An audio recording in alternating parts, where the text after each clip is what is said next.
Hello, ladies and gentlemen. You're listening to Real Podcast, your daily dose of inspiration. I am your host, Gianpaolo Estoya. The topic that we will be talking about for today's episode is mental illness. To be discussed by Mr. Paul Joshua Aguilar, a professor and guidance counselor from the Pablo National High School. Let's welcome Mr. Paul Joshua Aguilar. Thank you so much for having me today. Okay, so Mr. Paul, what can you say about mental illness? Mental illness is a common health condition involving changes in emotion, thinking, or behavior. Mental illness are associated with distress or problems, functioning in social, work, or family activities. There are a lot of persons that are having a mental illness, especially teenagers. I just want to share some words with our viewers that if you are having a mental illness, do not be shy to approach others, especially your family. You can also consult your doctor to talk about your mental health.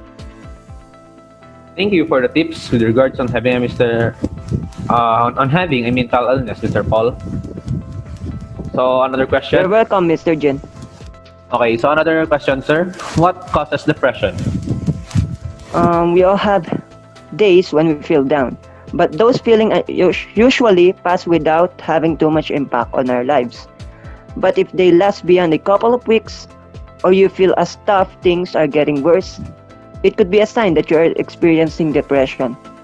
There are a lot of reasons why someone might feel depressed, but sometimes there isn't any obvious reason. It can be caused by a difficult life event, losing a job, relationship difficulties, or physical health problems like illness and disability, or low self-esteem.